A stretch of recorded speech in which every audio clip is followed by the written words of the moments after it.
Hello everyone, welcome to Ravi Aditi classes. आज की video का टॉपिक रहने वाला है यूनियन बजट 2026-27। काफ़ी ज़्यादा ट्रेंडिंग टॉपिक है और एग्ज़ाम के लिए भी आपके लिए काफ़ी इंपॉर्टेंट होने वाला है। तो इस वीडियो में हम डिस्कस करेंगे यूनियन बजट 2026-27 के सभी की फैक्ट्स को। कल आपके लिए हमने जो है स्टैटिक लाया था यूनियन बजट से रिलेटेड, अब वो भी आप ज़रूर देख लीजिएगा। वहाँ पे हमने जो भी यूनियन बजट से इंपॉर्टेंट स्टैटिक क्वेश्चंस हैं वो कवर किए थे। और आज की वीडियो में हम डिस्कस करेंगे 2026-27 के यूनियन बजट के बारे में। यूनियन बजट को हर साल जो है 1 फरवरी को by government of India announce किया जाता है। इंपॉर्टेंट होता है, तो चलिए डिस्कस कर लेते हैं सभी इंपॉर्टेंट फैक्ट्स। फ्रेंड्स, पूरे वीडियो के एंड तक बने रहिएगा, जो भी इंपॉर्टेंट पॉइंट्स हैं ना वो सभी हम यहाँ पे कवर करेंगे आपके लिए। देखिए, union budget 2026-27। Finance minister Nirmala Sitharaman presented her 9th budget in parliament on Feb 1, 2026। ध्यान रखिए, फाइनेंस मिनिस्टर निर्मला सीतारामन ने अपना 9th बजट पेश किया पार्लियामेंट में Feb 1, 2026 को। तो जो यूनियन बजट होता है ना, ये फाइनेंस मिनिस्टर के द्वारा ही प्रेजेंट किया जाता है। This is the first time in India's history that the union budget has been presented on a Sunday. तो ये पहली बार हुआ कि यूनियन बजट को संडे प्रेजेंट किया गया। Nirmala Sitharaman began her speech by mentioning the country's 7% economy growth rate. तो इन्होंने अपने स्पीच की शुरुआत जो है इकोनॉमिक ग्रोथ 7% से शुरू किया। The union budget 2026-27 is the first budget prepared by in Kartavya Bhavan. तो ये यूनियन बजट जो था इस साल का, ये पहला ऐसा बजट था जिसको कर्तव्य भवन में प्रिपेयर किया गया। The total size of the union budget 2026-27 is 53,47,315 lakh crore rupees. तो टोटल जो साइज़ रहा है ये रहा है, जो मैंने आपके यहाँ पे मेंशन किया। ऑलराइट, चलिए नेक्स्ट बात करते हैं। सीतारामन हाईलाइटेड 3 की ऑब्जेक्टिव्स। तो इन्होंने 3 की ऑब्जेक्टिव्स को जो है यहाँ पे हाईलाइट किया थे। कौन कौन से थे? Accelerating economic growth, empowering people and then ensuring access to resources. Detail में बात कर लेते हैं इनके बारे में।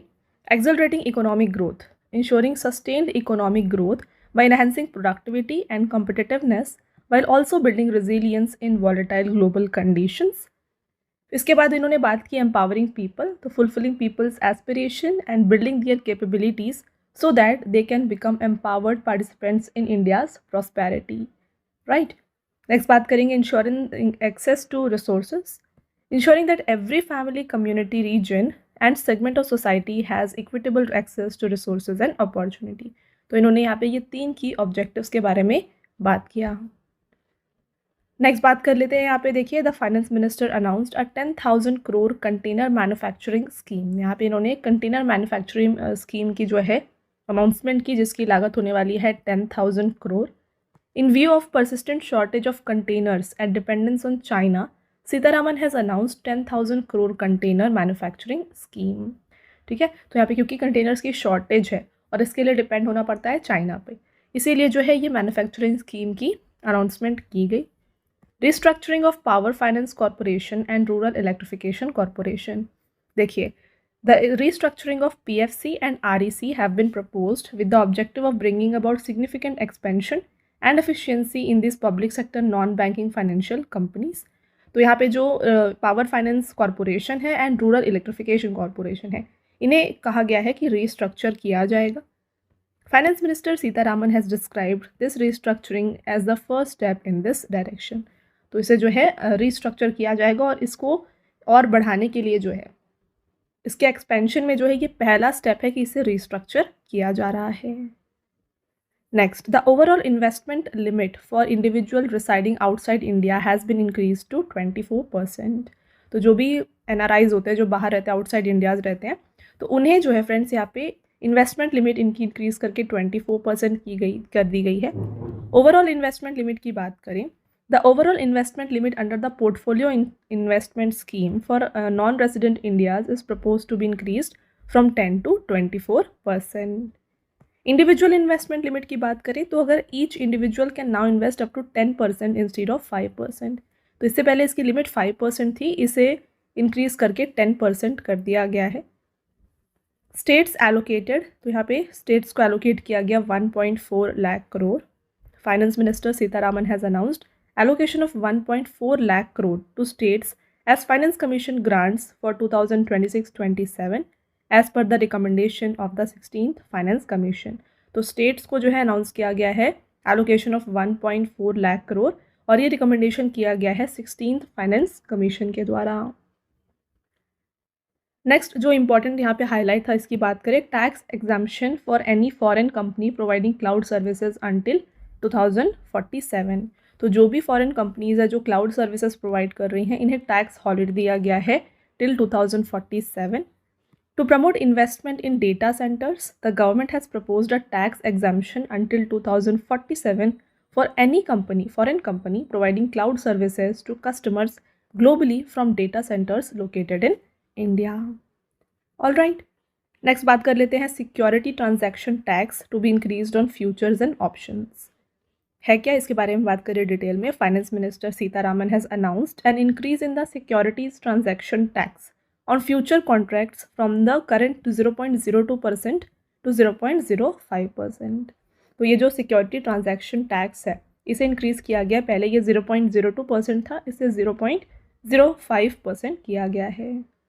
The STT on options will be increased from 0.1% to 0.15%।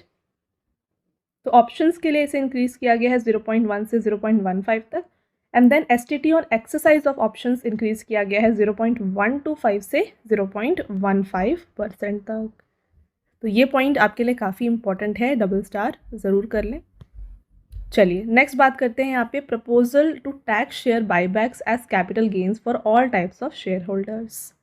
The finance minister has proposed a major change in share buyback rules in budget 2026, under which income from buybacks will now be treated as capital gains for shareholders instead of dividends.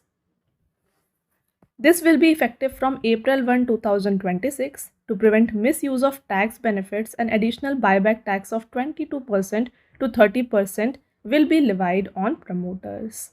Right, तो ये जो 22% है ये corporates के लिए है and 30% है for the non corporates. Next बात की गई यहाँ पे, lower duties on imported goods for personal use. In the union budget 2026-27, finance minister Nirmala Sitharaman has proposed reducing the customs duty rate on all dutiable goods imported from personal use from 20% to 10%। तो जो भी goods import किए जाते हैं for the personal use, right, इनमें जो customs duty है इसे 20% से 10% कर दिया गया। इंपॉर्टेंट है, डबल स्टार कर लीजिए। This step has been taken with the objective of improving the ease of living and rationalising the customs duty structure. Next यहाँ पे जो हाईलाइट था वो था major announcement regarding rare earth elements. तो रेयर अर्थ एलिमेंट्स अभी काफ़ी ज़्यादा यहाँ पे न्यूज़ में है, इसके बारे में देखिए। In the budget 2026-27, finance minister Nirmala Sitharaman proposed the establishment of special rare earth corridors. तो स्पेशल रेयर अर्थ कॉरिडोर्स जो है एस्टैब्लिश किए जाएंगे कहाँ पर, ओडिशा, केरला, आंध्र प्रदेश एंड तमिलनाडु में, which will operate under 7,280 crore sintered rare earth permanent magnet scheme announced in November 2025. This initiative aims to reduce dependence on China and boost mining, processing and manufacturing of rare earth elements. तो इस initiative से क्या होने वाला है, China के ऊपर जो रेयर अर्थ के लिए डिपेंडेंस है वो थोड़ा कम हो जाएगा और इंडिया में जो है इसकी माइनिंग प्रोसेसिंग थोड़ी बूस्ट हो जाएगी। नेक्स्ट यहाँ पे बात की गई 20,000 crore outlay for carbon capture, utilisation and storage technologies. ये है क्या, Finance Minister Nirmala Sitharaman in her budget speech proposed an investment of 20,000 crore over the next 5 years in carbon capture, utilization and storage technologies। तो इनके लिए जो यहाँ पे 20,000 crore allocate किया गया। इसका मेन ऑब्जेक्टिव क्या है? The main objective is to reduce emissions in hard to abate sectors जैसे कि पावर है, steel, cement, refinery and chemicals. Next, 7 new high-speed rail corridors. Union Finance Minister Nirmala Sitharaman has announced the construction of 7 new high-speed rail corridors. तो 7 नए high speed rail corridors को यहाँ पे establish किया जाएगा। और ये जो 7 हाई स्पीड कॉरिडोर्स हैं कहाँ पे होंगे? पहला मुंबई पुणे है, सेकंड पुणे हैदराबाद, थर्ड है Hyderabad Bengaluru, Hyderabad Chennai, Chennai Bengaluru, Delhi Varanasi and Varanasi Siliguri, right. Next यहाँ पे बायोफार्मा शक्ति scheme. Union Finance Minister Nirmala Sitharaman announced the Biopharma Shakti scheme in budget 2026. Under this initiative, India will be transformed into Biopharma hub with a budget of 10,000 crore. तो इसके लिए budget रखा गया 10,000 crore. The aim is to provide affordable medicine for disease like cancer and diabetes. तो biopharma scheme जो है, शक्ति scheme जो है, इससे जो मेन ऑब्जेक्टिव यहाँ पे रखा गया ये है कि इंडिया में लोगों को अफोर्डेबल मेडिसिन दिया जाए for diseases like cancer and diabetes. चलिए नेक्स्ट बात करते हैं ऑरेंज इकोनॉमी। तो ऑरेंज इकोनॉमी है क्या, इसके देखिए। In the budget 2026, union finance minister Nirmala Sitharaman has placed special emphasis on AVGC। AVGC क्या होता है? Animation, visual effects, gaming and comic sector to promote India's orange economy. तो ऑरेंज इकोनॉमी जो है ना, हम इसे क्रिएटिव इंडस्ट्री को कहते हैं, ठीक है। Considering the need for 2 million professionals by 2030, there are plans to establish AVGC content creator labs in 15,000 schools and 500 colleges, and to open a new National Institute of Design which will link creativity with economic growth। तो यहाँ पे estimate किया जा रहा है कि 2030 तक जो है ना, यहाँ पे 2 million प्रोफेशनल्स होंगे इन द ऑरेंज इकोनॉमी। तो इसके लिए जो है ना, content creator labs, AVGC content creator labs को स्टैब्लिश किया जाएगा 15,000 स्कूल्स एंड 500 कॉलेजेस में, और इसके साथ में एक new national institute of design को भी खोला जाएगा, जिससे जो है क्रिएटिविटी के साथ साथ इकोनॉमिक ग्रोथ भी बढ़ेगी। नेक्स्ट बात हुई यहाँ पे मिशन पूर्वोदय है क्या। The central government in the 2026-27 budget proposed the development of eastern coastal industrial corridor with a well-equipped center in Durgapur, West Bengal, and creation of total of 5 tourist destinations across the 5 states covered under Purvodaya. Presenting the Union Budget 2026-27, Nirmala Sitharaman also proposed launching a scheme to develop Buddhist circuit in 6 northeast states. तो यहाँ पे जो भी Buddhist circuit है, इन्हें भी development के लिए बात की गई इस स्कीम में। यहाँ पे जो भी नॉर्थ ईस्ट स्टेट्स में बुद्धिस्ट सर्किट है, इन्हें डेवलप किया जाएगा। कौन कौन से states? Arunachal Pradesh, Sikkim, Assam, Manipur, Mizoram and Tripura. To promote environmentally friendly transportation, 4,000 e-buses will be introduced in the northeastern states. Next है integrated programme for the textile sector. तो यहाँ पे आए 2 schemes. National fibre scheme launched with the objective of achieving self-reliance in fiber sector. This scheme will provide support to natural fibers such as silk, wool, jute, man-made fibers and modern era fibers. तो इन सभी में जो है यहाँ पे self reliance लाने के लिए नेशनल फाइबर स्कीम को लॉन्च किया गया। इसके बाद आता है textile expansion and employment scheme. This component aims to modernize traditional textile clusters through capital assistance for machinery, technology upgradation and establishment of common testing and certification centers. इसके बाद आया integrated programme for the textile sector. तो अभी आपने जो देखा, इसके साथ और भी थोड़े स्कीम्स हैं, जो कि है national handloom and handicraft programme, text eco initiative and Samarth 2.0।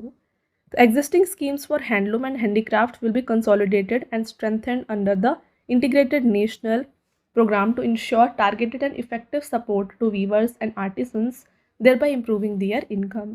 तो इस प्रोग्राम में जो है ना, जो भी एग्जिस्टिंग स्कीम्स है related to handloom and handicraft, इन सभी को मर्ज कर दिया जाएगा। टेक्स इको इनिशिएटिव क्या है? This initiative aims to promote globally competitive and environmentally sustainable textile and apparel manufacturing. फिर आता है यहाँ पे Samarth 2.0। This advance skill programme will modernise the textile skill ecosystem through close collaboration with industry and academic institutions, ensuring the availability of industry-ready skilled manpower across the value chain.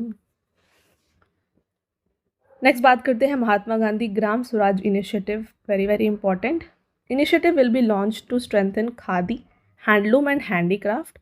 The main objective of this initiative is to focus on establishing connections with the global market, branding, systematic training, skill development, quality improvement and process modernisation.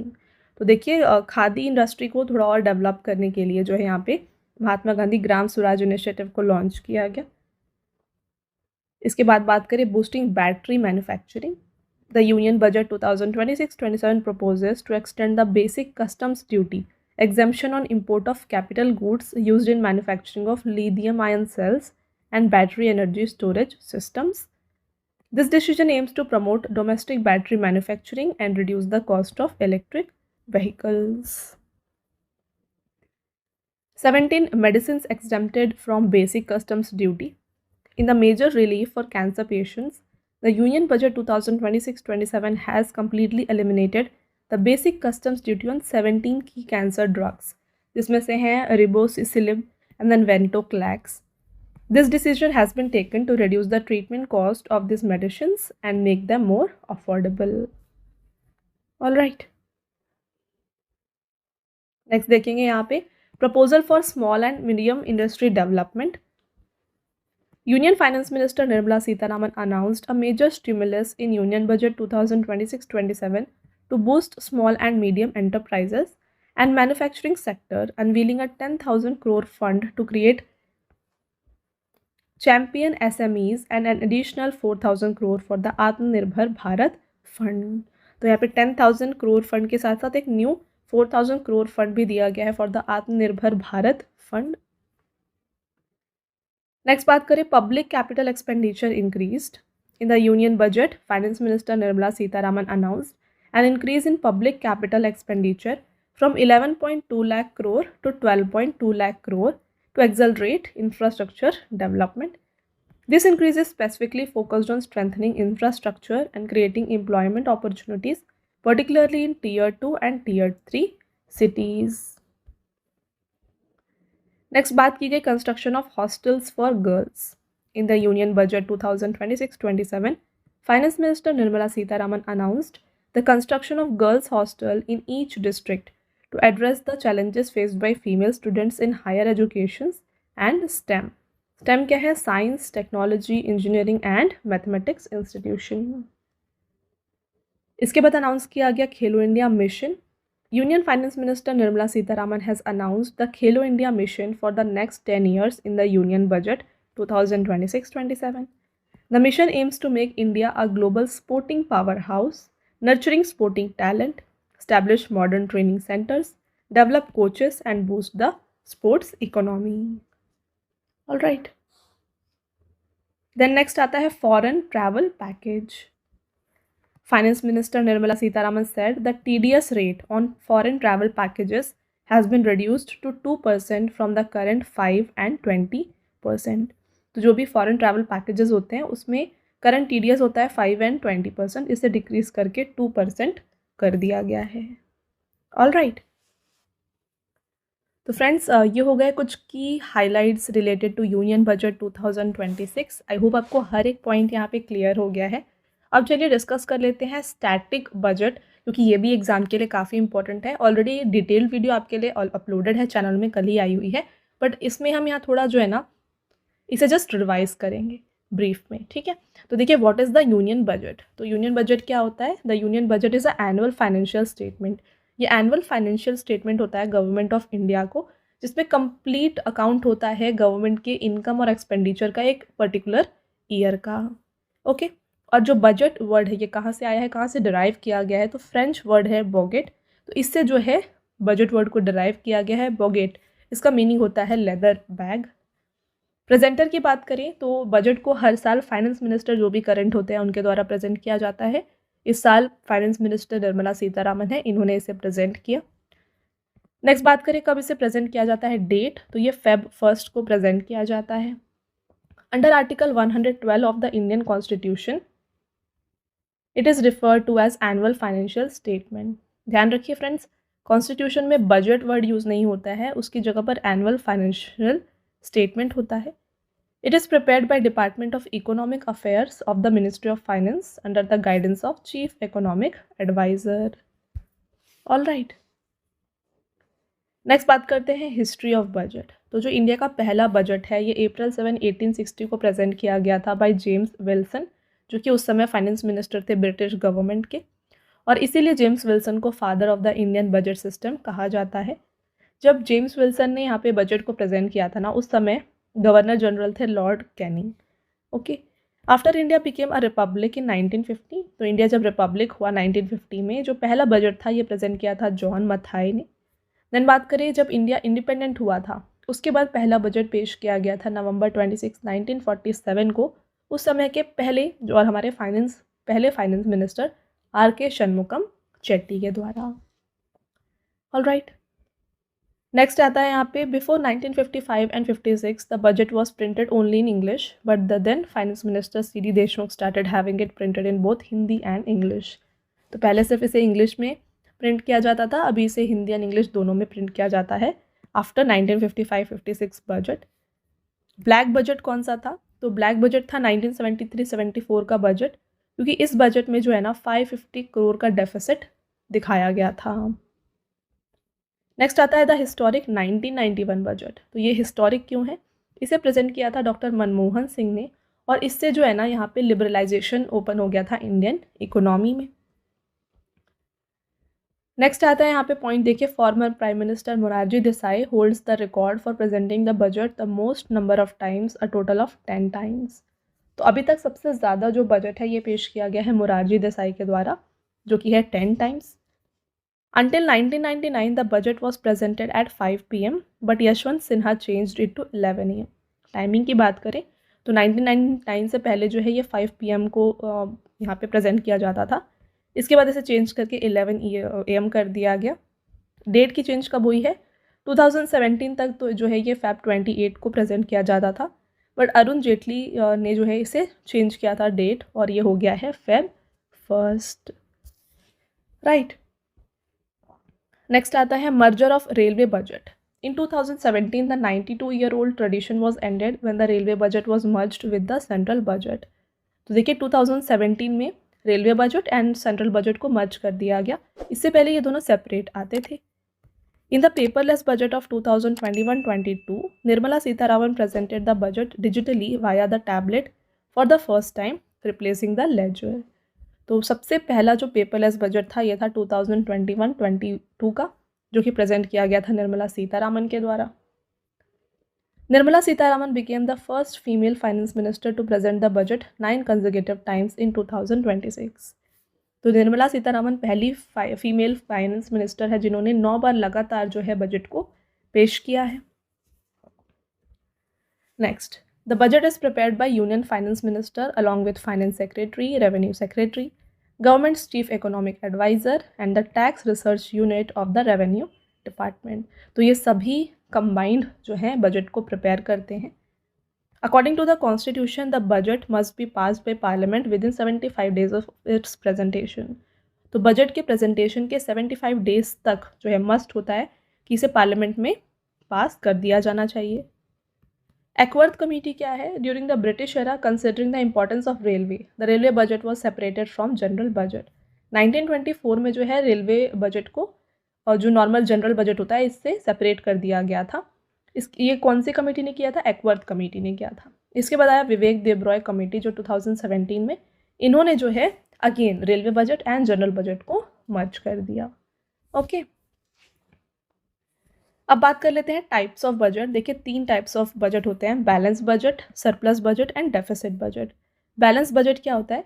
जो भी government की revenue होगी जब वो equal होती है to the expenditure, कितना वो खर्च कर रहे हैं, इसे हम कहते हैं बैलेंस बजट।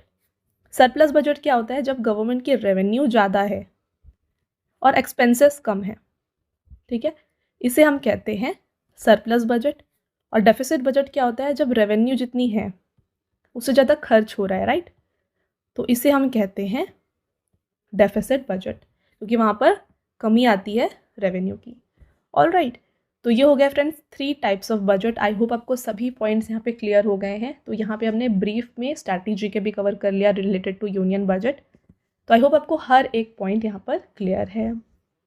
साथ में फ्रेंड्स अगेन मैं आपको बता दूं, अगर आपको PDF नोट्स चाहिए यानी कि ई-बुक्स चाहिए, ये आपको मिल जाएगी हमारी वेबसाइट www.ravibooks.pdf.com पर। यहाँ पे आपके लिए yearly e-book, monthly e-book and part wise जो PYQ की MCQs है ये आपको मिल जाएगी। 11,000 प्लस यहाँ पे आपके लिए GK GS कवर किया गया है। यहाँ पे आपके जो भी GS के टॉपिक्स होते हैं वो सभी कुछ आपको कवर हो जाएंगे। देखिए ancient history, medieval history, modern history, geography, physics, chemistry, biology, इस तरीके से हर एक इंपॉर्टेंट क्वेश्चंस यहाँ पे आपके लिए कवर किया गया है। फॉर्मेट आपने देखा, मंथली ई बुक का फॉर्मेट कुछ इस तरीके का होने वाला है। एंड देन बात करें यहाँ पे देखिए, अगर आपको हार्ड कॉपीज चाहिए बुक्स की, ये आपको मिल जाएगी हमारी बुक की वेबसाइट www.raviaditipublication.com पर। यहाँ पे आपको GK GS की वन लाइनर बुक मिल जाएगी। देन बात करें general knowledge, general science and then NCERT notes भी आपके लिए यहाँ पर अवेलेबल हैं। साथ में PDF नोट्स जो हैं, ये आपको जो वीडियो आप देख रहे हैं इसका PDF आपको फ्री PDF मिल जाएगा हमारे एप्लीकेशन रवि स्टडी ऐप पर। ये सेक्शन है फ्री PDF का, यहाँ पे आपको PDFs मिल जाएंगी। साथ में यहाँ पे आपके लिए GK एंड करंट अफेयर्स का winner batch, current affair test series and e books यहाँ पे लॉन्च किया गया है। YouTube notes, current affair notes and 25,000 plus GS test भी आपको यहाँ पर मिल जाएंगी। ऑलराइट, तो फ्रेंड्स ये था हमारा आज का लास्ट स्लाइड। आई होप आपको कंप्लीट वीडियो क्लियर है, समझ में आ गया है। तो अगर आपको वीडियो की क्वालिटी और कंटेंट अच्छा लग रहा है तो वीडियो को लाइक ज़रूर करिएगा, साथ में चैनल को सब्सक्राइब कर लीजिए। मिलते हैं एक और इम्पॉर्टेंट टॉपिक के साथ नेक्स्ट वीडियो में, तब तक के लिए thank you and have a nice day.